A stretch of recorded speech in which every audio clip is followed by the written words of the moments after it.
Hey everybody, it's Allison, the Holistic Homesteader. My chamomile is in bloom down there, so I wanted to show you guys what that looks like.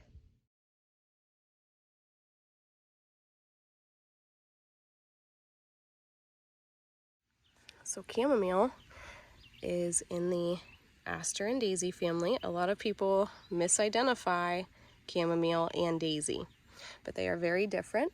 So chamomile, as you can see, gets these very long stems, and the leaves are very, very small and soft and frondy. The heads of the chamomile are a lot smaller than a daisy head. The leaves like to bend down and around. That's a great example right there. They bend down off of the head as the flowers themselves age. There's another example there.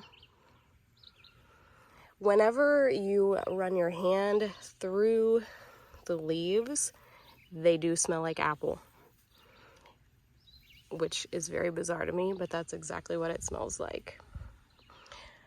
So that is what chamomile looks like, and conveniently, I have daisy growing right here. So you can see the difference. The daisy has a long, basically leafless stem, and the flower head at the very top. All of their leaves stay closer to the ground. They're less frondy. It's a much larger leaf. The flower heads are a lot bigger. The flower petals stay out as a kind of like a radius around it, and they don't really bend downward. Also with the chamomile, I'm just gonna pick this so you can see them side by side. So the daisy flower center is flat, and the chamomile flower center is more cone shaped. So those are some great ways to identify daisy, chamomile. Chamomile is the more beneficial herb to know and to grow if you can. So I'm going to go inside and I'm going to gather some chamomile facts for y'all. We can learn all about it. Get this on video.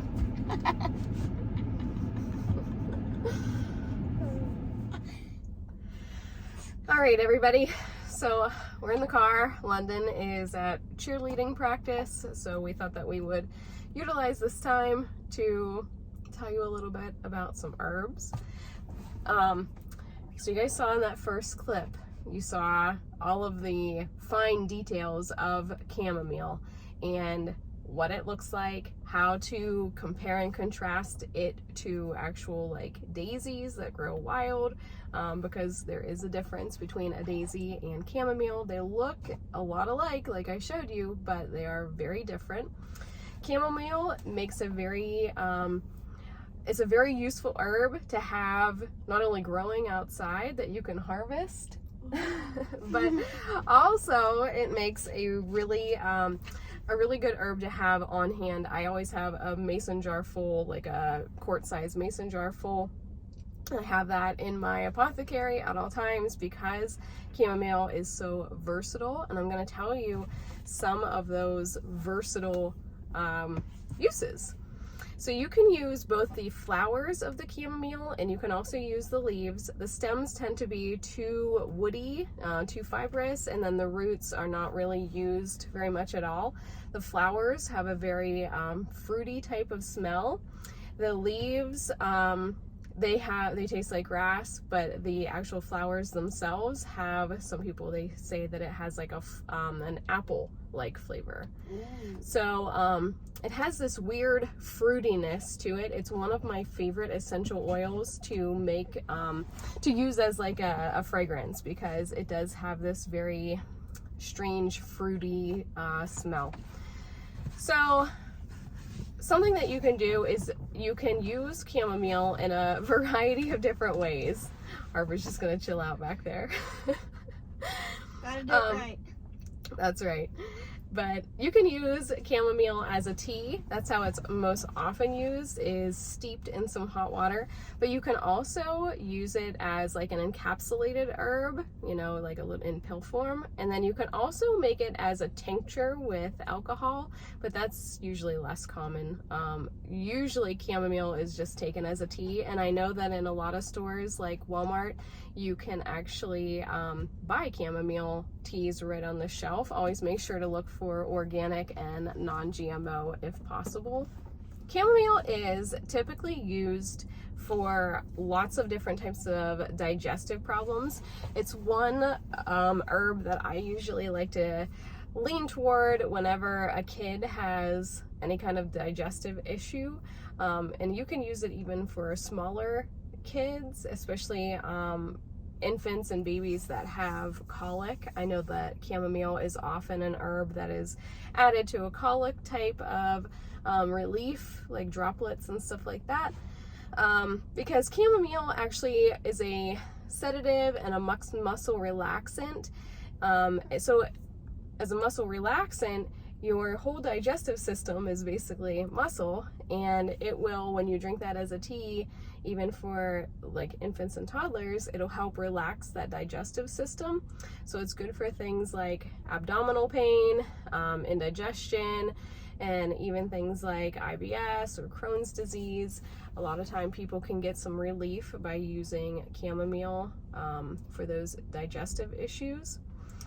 On that same note of it being a muscle relaxant and an anti-spasmodic, it will help muscle aches and pains. So if you are an athlete, or if you tend to have a lot of muscle aches from your job or just from life in general, then chamomile might be a useful herb for your muscle aches. Chamomile is also, like I said, it's a sedative. And if anybody suffers from any kind of insomnia or sleeping issues, and even again with the babies and toddlers, sometimes they will have sleeping issues. This one here, she was my colic baby. And she gets so upset about that. She was my little colic baby, and she hated to sleep, and she really gave me a run for my money. We are very lucky London is even here.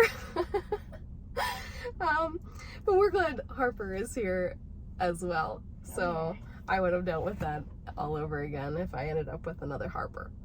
But had I known what I know now, I would have been giving Harper some chamomile back when she was wee little to help get her to sleep, because chamomile helps with those digestive issues, but it also helps get people to sleep, and it's very soothing and calming. So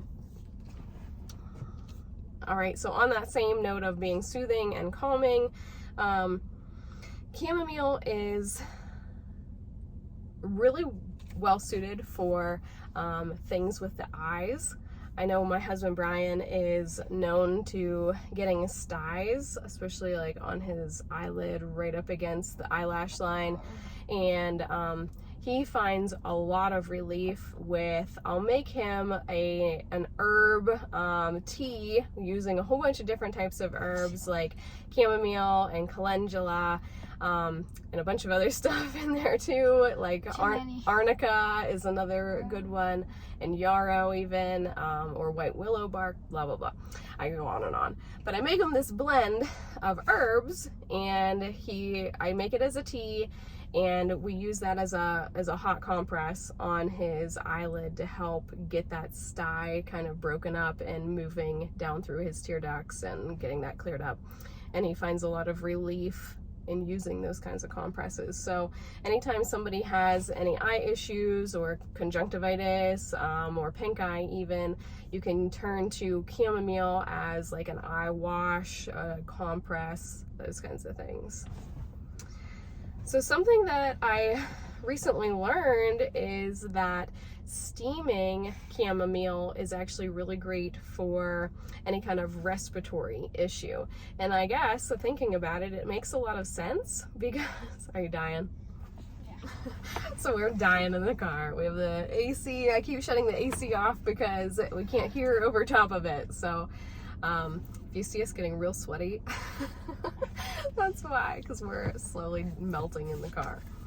Anyway, chamomile is really great for any kind of respiratory issue, and now that I think about it, it makes a lot of sense because chamomile is so calming and soothing and anti-inflammatory. So anytime somebody has asthma or a respiratory illness, even, chamomile would be a great tea to drink to help soothe that inflammation in the respiratory system. Some other things to point out, I always reference this book here, The Lost Book of Herbal Remedies by Nicole Apelian, I believe.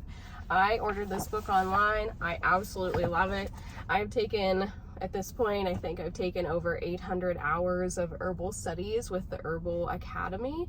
And I use this book, The Lost Book of Herbal Remedies, as kind of just a quick reference, but this book always backs up beautifully with the knowledge that I've learned in those other herb courses. So I really recommend everybody to buy this book. I'm not paid to say that. It's just something that I love. It's my go-to all the time. So something to point out, a couple things to point out. Number one being that always watch for allergic reaction. Chamomile is considered relatively safe, especially for babies, infants, toddlers, but always double check with your medical provider. I am obviously not a doctor. I am a studying herbalist, and I just love to share these herbal tips with you guys because I feel like herbs are not utilized enough in society. I've often found that the issues that people deal with on a day-to-day basis, the herbs that grow right around them are the very herbs that can help the issues that they suffer from. So always be mindful of what's growing near you, and make sure you're turning now and then to a naturopathic type of care, not just relying on one person's opinion. There's all these alternative healing methods, so make sure to keep your mind broadened and do your research as to what could potentially help you. On that note, I did want to share Nicole from this. She recommends that if you're going to make a chamomile tea, it's very simple. She suggests just 1 or 2 teaspoons of dried chamomile flower, or the leaves, to 1 cup of water. So it's very simple, and I would use that same tea for the eye wash, for the eye compress, all of that. All right, everybody, I hope you have enjoyed this video on chamomile.